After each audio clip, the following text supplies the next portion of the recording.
Hello and welcome back to the Parenting Collective. I'm so glad you're here. Today's conversation is one I've been really looking forward to because it sits right in the really sensitive, uncertain place that so many of us are finding ourselves in as parents. Am I doing the right thing for my child?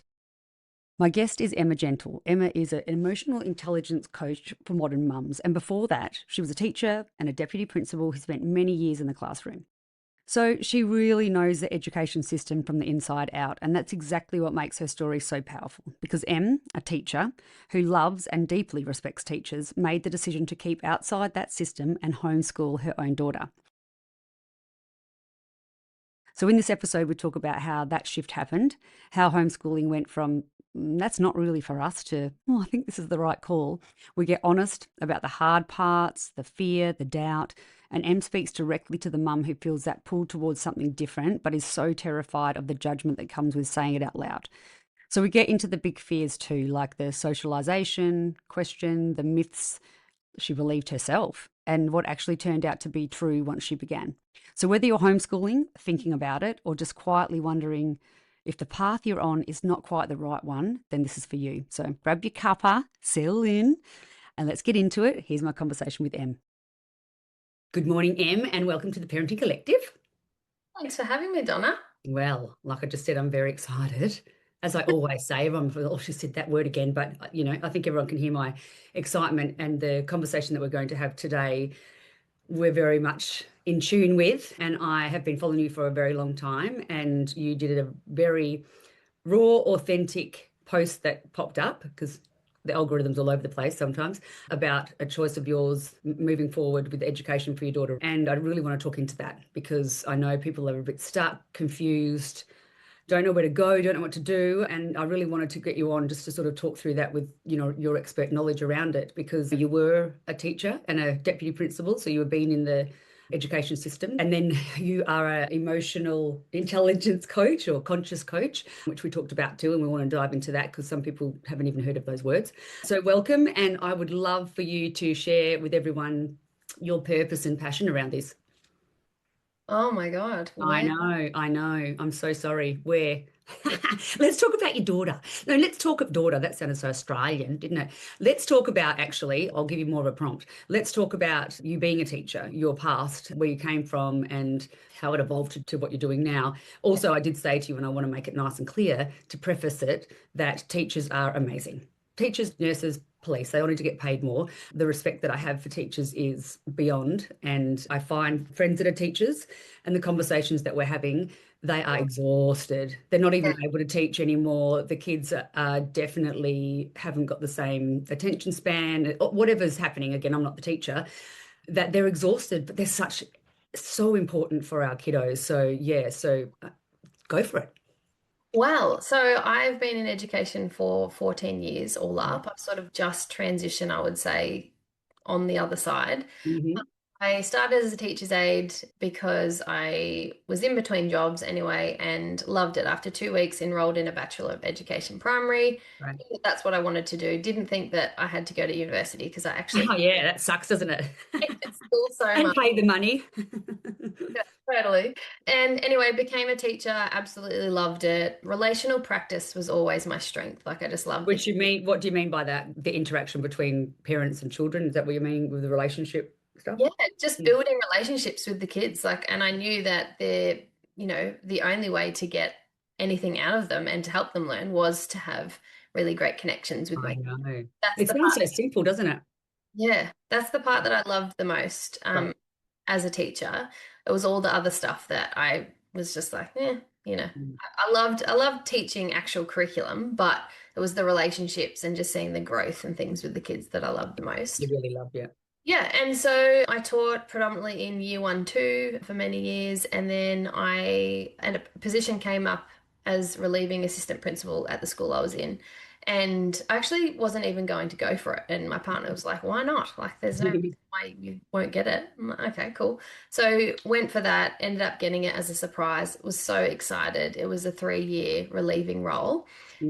at the time. So this was 2020. So COVID had hit, and I used to train dressage, my dressage horse, and Oh, beautiful. yeah, compete in that. And so I loved just working and and writing. And that was sort of my life. And my partner and I are quite adventurous, so we're always off doing something. So Yeah. COVID really slowed us down, and we were like, what are we going to do? Like, this is pretty boring. And so we're like, well, we may as well have a baby. Why not? Your husband would have had fun, or maybe you would have had fun making the baby too. Yeah, that's the thing as well, isn't it? Well, it did take us about 5 months, Oh, right? did it? I got this position, and at the time I was in the 2 week wait actually. And I said, Yeah. partner, let's just put the family planning on hold. I want to do this 3 year relieving position because I was so excited about it. Because I was running like the well-being for the whole school and mentoring graduate teachers and like all these things that I knew that I was going to love. Yeah. No, the universe had other plans for me. So I, Right now, you're going to be pregnant. yeah, so I ended up in that position for about 6 months, running well-being, so running like Smiling Mind and supporting the learning support officers in the school. So Amazing. really So important. trauma-informed approaches and neurodivergent children. And like that was my forte anyway. I always gravitated towards those kids. Yeah. Um, yeah, and anyway, I then had a baby, and holy shit, my whole life really turned upside down.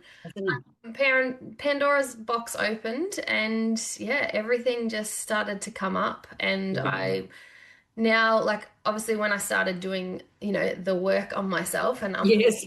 trauma and really my emotions, and that's what happened. I heard Lal Stone on the Imperfects podcast actually, and I Mhm. messaged her, and I was like, how do I become you? Well, I Yeah, just right. Loved it. Loved the way she spoke. Yeah. yeah, totally resonated with me. Anyway, then I asked her to mentor me, and she said, Oh, yes. So awesome. funnily enough, though, I thought I was getting into this situation where it's like, cool, I'm going to be able to become this person. I'm excited. Anyway, I think I've every session I have with her still, I just end up in tears, and that's Yeah. much what I learned, like having Yep. someone hold space for your emotions and process things and talk through things. And Beautiful thing. that really sparked, I guess, more interest around emotional intelligence, emotional literacy, our attachment, trauma, and how all of that impacts our development. And because Hmm. I'd had a baby too, obviously I was learning more about, I've always been someone who likes to learn and research. So Yeah, me too. that was a little bit of a downfall too, because because I was trying to be a perfect mum and do everything right. As First we 12 all months. still surrender to that. Oh my The God. biggest So thing that it I say to everyone, surrender. You're human. has to be your middle name, right? Yeah. So all of that was going on, and Lael had built her own school, Woodland Primary, down at Geelong, and I went and had a look at that, and I was just like, what are we Wow. doing in the education system? This is absolutely wild. Like learning Mhm. about so much around just early childhood development too, Yes. and Wow. and then thinking about my teaching career and going, okay, I work with children as a profession, and year one, two is still early childhood, Yeah. and just thinking, I'm just so, I have not been equipped for this. This is just Oh, absolutely. yeah. So I'd done a bit of Berry Street training then and ended up What becoming was that? I haven't heard that training. What's that? Barrow Street, did you say? Berry Street training. Barrow Street. And what's that? So it's a trauma-informed training that Oh, every education great. do. Teacher. Right. Amazing. But they partner with schools. Amazing. And yeah, so I was really passionate about that. And because I was on maternity leave, I did a marketing course for some random reason. For a business in the future. That's what it was. Yeah, I think my intuition knew that something Yeah. would come from this. Yeah. And I ended up going back into the classroom. I couldn't go back into my AP position because they wanted me to work 3 days a week and I only wanted to do one or two. Yeah. So I went back in the classroom 1 day a week. And because it was just this combination of having my own child, seeing children differently, working with Lael, seeing Woodline Primary, it was sort of like all of this was just coming together. And I was back in Mm, the classroom, and I was just, we'd had some children with complex trauma too, and I'd seen that all play out, and how yeah. I was sort of wanting to support this child and he was responding to me, but then there was all this backlash and like differing opinions. And I was just like, I feel like really stuck here. I wish that I could share. I wish Yep. that what I was sharing was being received. Absolutely. You can't force people to be curious about it. No, you Um, can't. yeah, and so it just felt quite mismatched. And at the time, I was like, I think speaking to Layla, like, I want to start my own business. And she's like, just do it, just go for it. So, And yeah, how long ago was that then? Was that 21, 22, or still in 20? so this was 2022. Yeah, awesome. So I started the Grad Guide, which was a membership supporting graduate teachers because I thought Amazing. we're going to make an impact in the system. We need Yes. the fresh ones. Yep. They don't have any biases, they're not in any patterns yet, and they're so keen to learn. And so it was really around supporting pre-service teachers and graduate teachers in adopting a trauma-informed, non Amazing. approach to children's behavior in the classroom. So Oh, it's sort of like a 12-month mentorship, teaching them all of that. And absolutely loved it. I also had a podcast at the time. My podcast was called Let's Get Schooled, and mm, I was speaking to experts all over the world. And yeah, it really blew up. And then I had schools asking me for professional development and consulting. And of course, when you're in amazing. business and you're passionate, you just say yes, even though you haven't done it before. So I was like, yep, yep, yep. I say faith it. We used to say fake it till you make it, but now it's like faith it till you make it. It's like yes, please. I'm gonna say yes to that, but I just don't know how I'm gonna do it. And then it works out, and you're like, oh my gosh, Exactly. yeah, so cool, so Yeah. cool. So I That's just great. worked it out and absolutely loved it. And the thing was, the graduates, or the leaders, the schools that I was working with, they were loving the PD and they would absorb it. And then, though, taking it back into their own classroom. So, the Yeah, number one thing was that the glue that really holds all of these approaches together is emotional intelligence, the skill yes. set. The So, conscious parent, the conscious way of living. Doesn't even yeah, have to be conscious parenting. I classify myself as a conscious life coach, really, because it's not just about the children. Well, it's not about the children actually at all. It's about us adults being informed, like you said, generational patterns, trauma, yeah, so many things. And like I say to everyone, this is not to scare people, but the world has changed and it's rapidly changing, and our children have changed with their emotional intelligence a bit because of life. But it's like if you shine a light on something and you're aware of it, then it can be acknowledged and you can do something about it. But if the blinkers are on and the schools don't let people do this, these poor kids just struggle and struggle and struggle, and they get so disconnected from everybody, and then they can get angry, or they can get all of these internal dysregulations or external dysregulations that get labeled. But really, you got to slow it down. You've got to be connected with them. You've got to yeah. figure Yeah. it all out. Hey, Yeah, and that is the trouble though that I was having. Like these adults wanted to do the work, they were trying to do the work on themselves, mm, but the environment that they were in was, yeah, not conducive to what they were trying to create. And this is no, the problem that so many educators who are passionate about these approaches and want to do this work, they can do the work on themselves, but when they continually go into an environment that is won't misaligned allow it. and, out of alignment with their values and Mm, how they want to show up as an educator, they just can't. They end up becoming more stressed, more frustrated, and it's just like a new paradigm. And which is yeah, amazing that these educators want to do that, but they um, need support. struggling. And I'm finding the same with, even professionals, education professionals who are allied health going in to support teachers or children. It's just almost like a band-aid approach Yeah. because really, we need to get into the early years to really support mothers. And Hmm. that's why I'm doing what I'm doing now. Yeah. I So love it. yeah, really tackling emotional intelligence at Yep. the root, which is Yep. starting with mothers, and that then obviously ripples out. But yeah, Yep. and it's sort of, I guess, the reason why I was working, my evolution in education, trying to change schools from the inside out, which I truly Mhm. believe in as a collective. Yeah. When it is just so slow and the world is rapidly changing, Yeah. it's just like the gap is getting bigger, I feel. I know, which is such a shame, isn't it? 'Cause it's like I have these amazing conversations in whatever area or expertise in their field, and it's like so clear.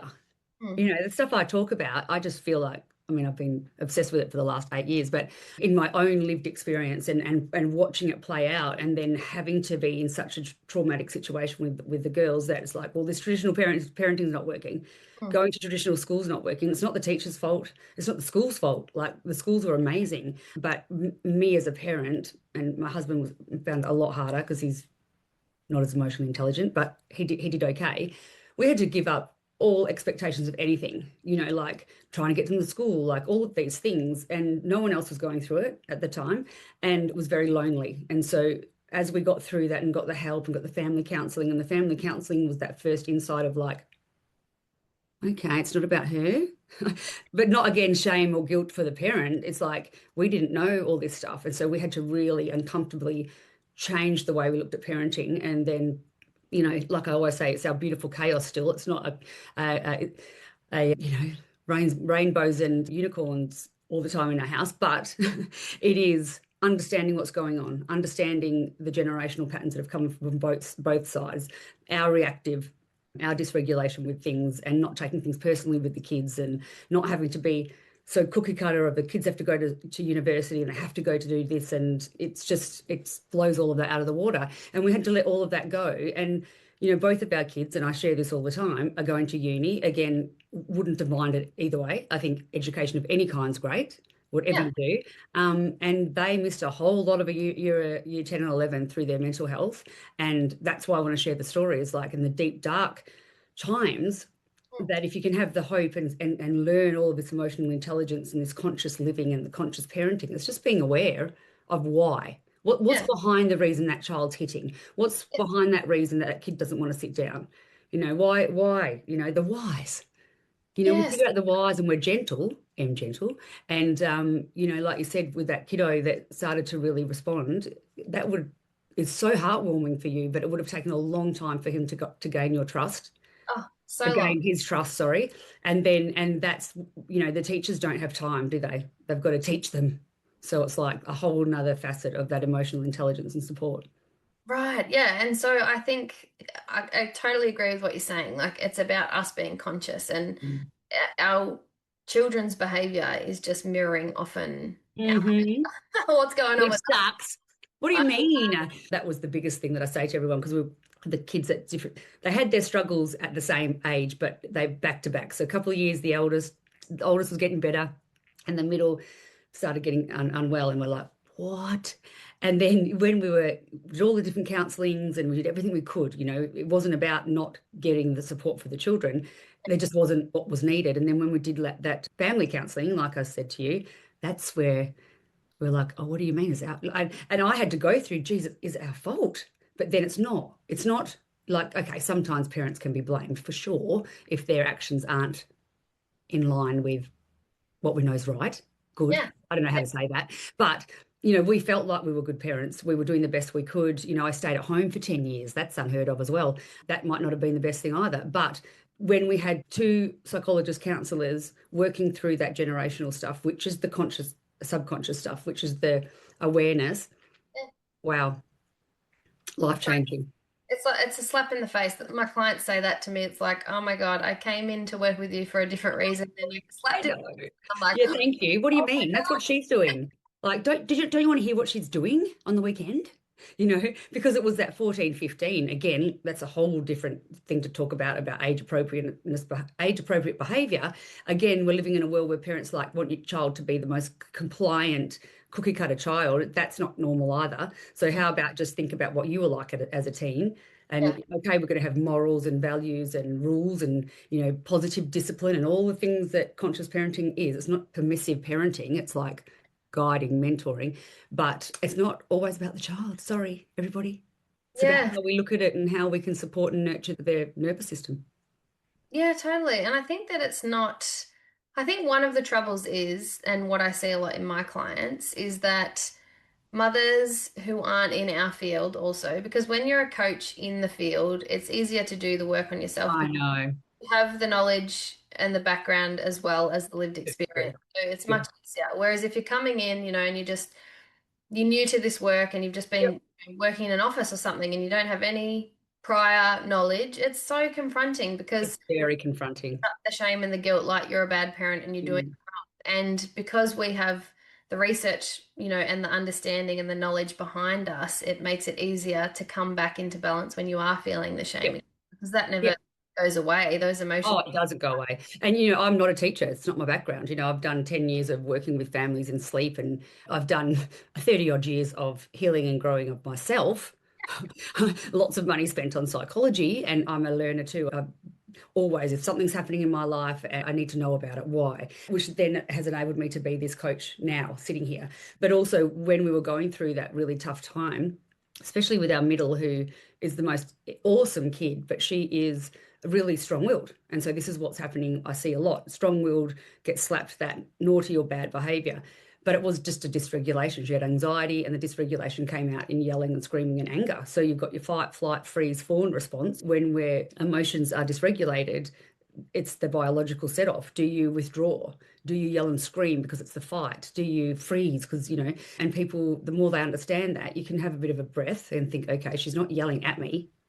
Okay, we need to understand what's going on, and then looking into it deeper, and then being the calm when you can, and this is all what happens, I would say, needs to happen at school. But the poor teachers have what, 20 to 30 kids in the class. So if you've got, three kids that are dysregulated, where, back in the day, there wouldn't even be one sometimes in the class, the teachers are just not getting supported around that on how to, be able to move through those situations.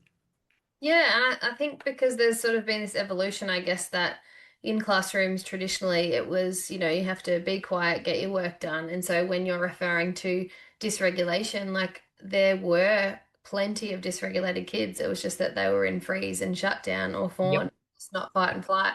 Whereas now Yeah. what we're seeing is, I think, there's also been this, because we have now the conscious parenting and we are trying to allow children to have their emotions. Mm. Yes, it's harder to parent.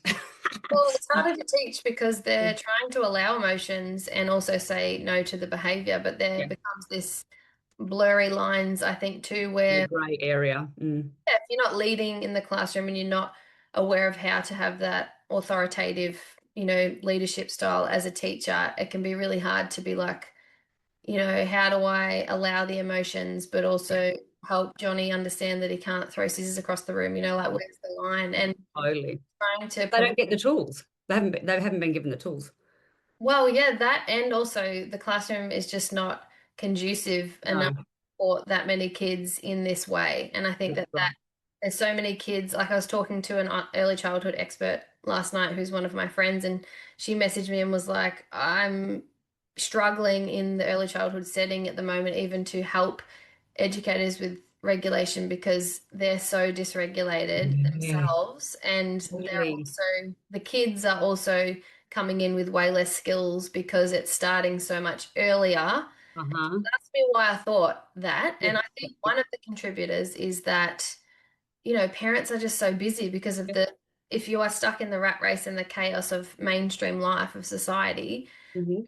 both parents are having to work to have an income, and then so more children are on devices or Yep. on things that are helping them, be calm or be Mm. quiet. Which is a temporary nightmare. Is it Yeah. like because I work with kids up to 10 years of age, and I work with a lot of neurodiverse children because I've done a lot of study on that and lived experience. You feel like it's just a simple thing, but a little girl that I'm working with at the moment, the mum was just in tears all the time. She was working so hard, she was sick all the time. She'd pick the daughter up from daycare, she'd get in the car, she'd scream. She'd scream when she'd wake up, she'd scream for ice cream, she'd scream for this, all the things you think nightmare. And she was just so overwhelmed with sadness that she's failing. And I'm like, firstly, you're not.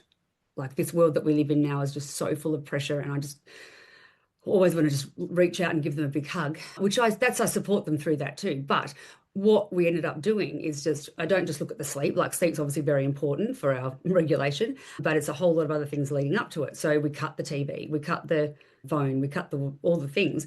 Now TV is okay. If you go back to old school, just big TV for a little bit of time every day, great. I don't want people to think they can never have TV, but it's the dopamine hit of a phone. It's the dopamine hit of the fast moving YouTube or whatever. And she then, not even 3 days after, was like in tears, happy way, going, I cannot believe the change. She's independently playing. She's not having meltdowns. And so it was setting these conscious parenting boundaries. So, when we talk about not being permissive, because people are like, oh, is it gentle parenting? I'm like, oh, gosh, whatever, let's explain it. It is, like you said, modeling role, being their frontal cortex, the one where, it was where they respond and react. Calm down, take your time, get them off the phones, go back to old school riding bikes, and it works. Like, Well, we can yeah. overcomplicate it, but What's contributing to so much dysregulation in the classroom is just that, yeah, stressed parents, yeah, stressed kids that aren't developing the way that we know children should. And it's a reflection of just the state of the world. But it is. I think like the reason I love doing this work is and why I wanted to work more with mothers rather than schools is because they have choice. They have more choice and autonomy. Like teachers and leaders are doing an incredible Absolutely. job at their hands. Yeah. They have so much red tape.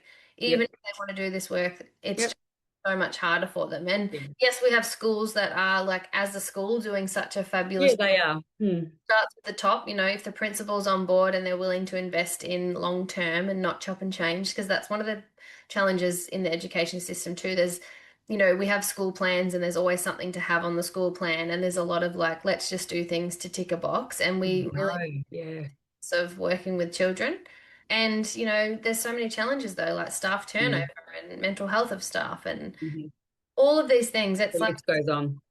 but this is why this is obviously influencing our decision to potentially homeschool because That's what we're going to be spending an hour just talking about you for anyway, but I would love to dive into that. But yeah, I think we've given the listeners a really good understanding of what you are doing and what I'm doing as well. And it really starts with the parents, and it's not again shame or guilt because everyone might, needs to work and things, but it's also having those snippets of real connected time or understanding what's underneath that iceberg of behavior. So I think, like I said, we shared, made it nice and clear. But again, the reason that I did get you on was obviously have this chat, but with all of your expertise and your knowledge and everything, you had made a post about the decision and a big decision of possibly or not going to mainstream school. So yeah, I'd love to hear, yeah, your thoughts and your heart around all of that. yeah, so I was talking to another beautiful lady who was a former assistant principal and teacher Mhm. as well, who now homeschools yesterday actually. And we were saying how, it's not just one decision where you go, okay, I'm going to verse homeschool, verse mainstream schooling and just pick one. There's a Mhm. lot of reasons why the decision is being made or discussed. And obviously a lot of the reason is what we've just spoken about in Yeah. terms of the environment that classrooms, like the environments at the moment that are in classrooms. And I have a Mhm. lot of friends who are teachers and they're doing such a brilliant job and they're also just doing what they know. And Mhm. sometimes when you're just doing what you know and you haven't really explored or been able to be regulated enough to be curious about Yeah, that's the other thing. Yeah. then you are just doing what you know and you think that it's just the way things are. Hmm. And so I guess because of my experience so far, moving away from the system and seeing this other side of life as how we can live and that we Mm. do have options. And I'm a I'm the sort of person that is happy to be like, no, I'm doing my own thing. Like I've Yeah. always been a bit of a rebel in that way to be Yeah. like, well, Unique. I like to call myself. I'm a bit the same. yeah, I'm happy to Yeah. do something different. Yeah, me too. Definitely the same too in the he just runs his own race and doesn't really Yeah. care what else is doing. Love it. And so, yeah, homeschooling, it has been challenging to even have the courage to look into it because Mm. I had a bit of resistance for a while because people would say to me, oh, yeah, you should start it. You should start a thing. And I'm Oh, going to start a thing. Like, I don't want to start a thing. no, That's adding that's to a big thing. But my you plate. might accidentally, inadvertently start a thing. You know that, don't you, Em? I'm happy to be part of the community, but I'm not like starting a thing. No, And you've already started a thing. Your ball is rolling. that's not my issue. I start No, too many things. that's right, exactly. You've started a thing. And this is the whole thing, like we joke about this for myself, but everyone's like, what do you do? And I'm like, okay, well, I started with sleep, but that I'm teen mental health, I'm neurodiversity, I'm sleep in teens, I'm now conscious parenting. So it's like, it sounds like the conversation with you the same. It's like you're forever learning and evolving. And then being a mum just puts that mirror up, doesn't it? And like, okay, well, this is what I want or don't want for my child. But the person that you are, the researcher, the person that wants to find out everything, of course, people are going to come to you and go, oh, so how's that choice been going? Where do I Yeah. go? What do I do? I mean, you don't have to make a thing about it, but people are going to come to you for sure. Absolutely. And I'm so happy to, sit beside them Yeah. and, yeah, I've been asked so many times, just start your own school. And we looked into it actually at one point in time and decided that was just not something we wanted to It's take. big. No, maybe later. Yeah. Never know. Watch this space. No. So I want to ask really a bit more specific with, if you don't mind, a bit more because you like you've just shared that you're totally okay to do things that not the norm, but a majority of people that I work with don't even understand that that could be an option. Meaning they might have this really strong uncomfortable feeling of like I just don't want to send them to school, but society tells me, my family tells me. Totally. What would you, if someone was listening to this and is really feeling that Yeah, and hasn't got a voice around it, is there anything that you could share with them yeah, for that sure. would be a positive, like, just do it? And this is why. Yeah, so I think this is the most important part of making a decision like this is understanding whether you're making the decision from fear or from desire. Mhm.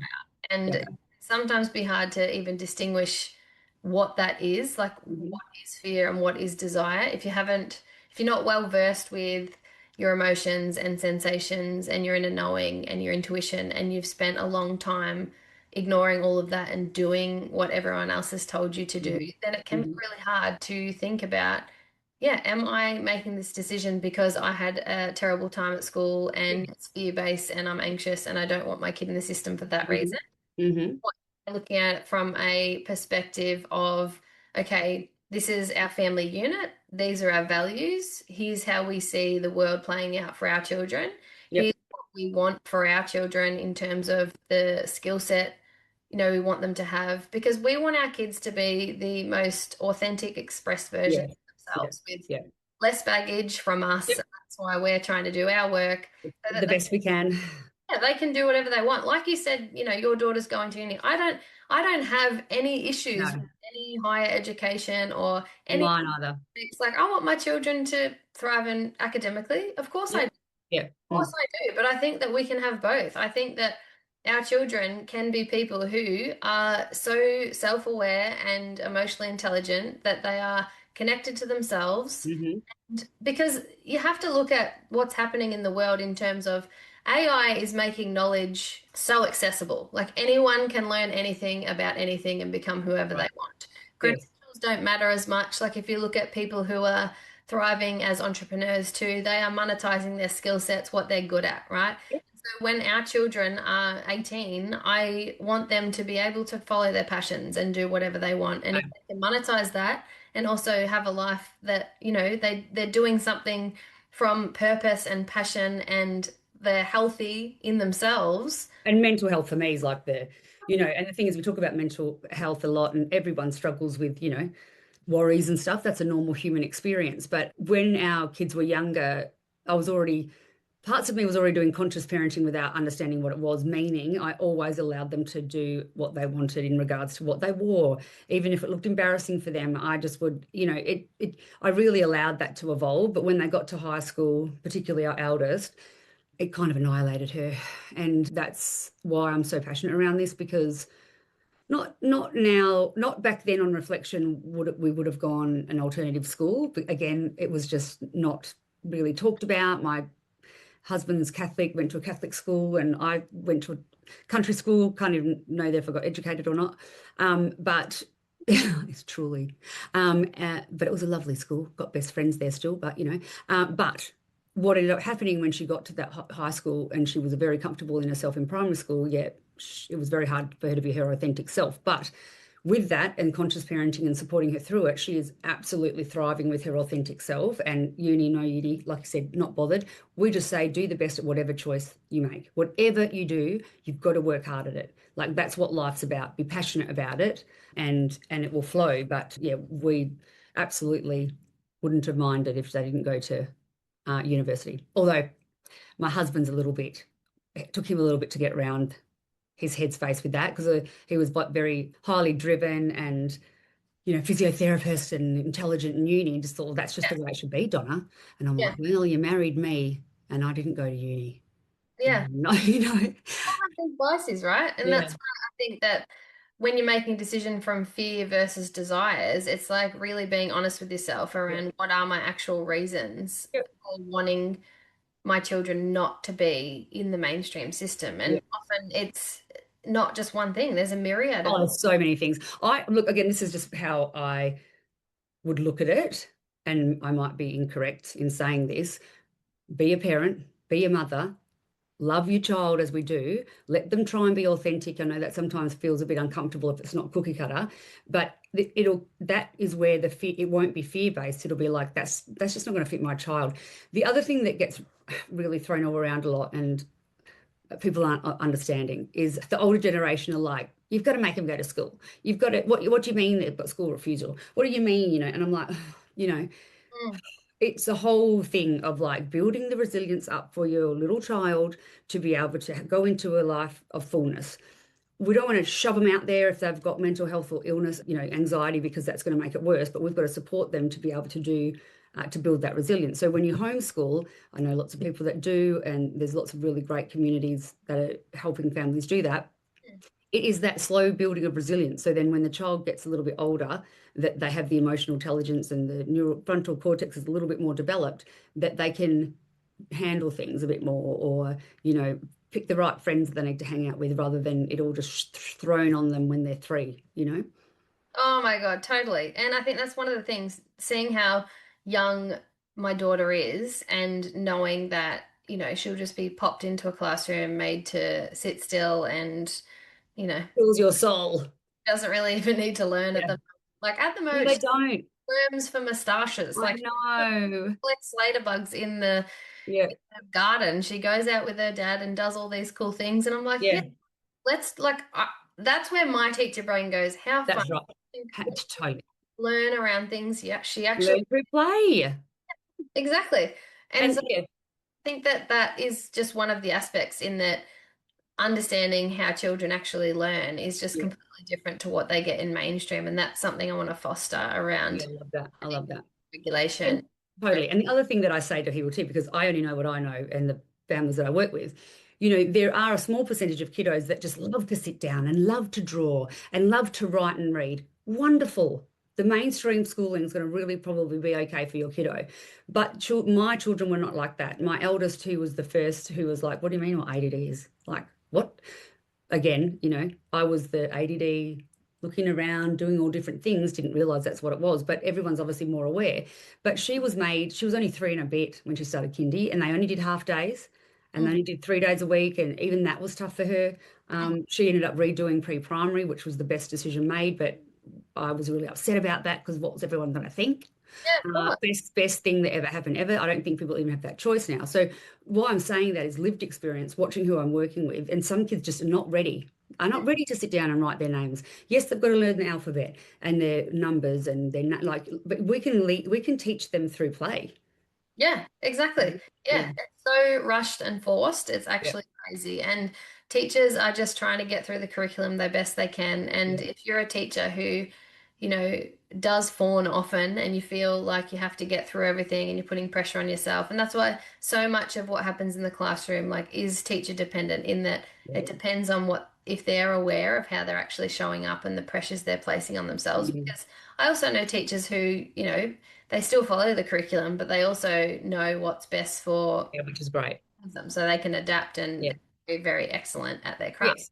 And that, but they've been given the tools, obviously, like if you come out of university and it's only a certain way of Oh, that's teaching, very difficult anything.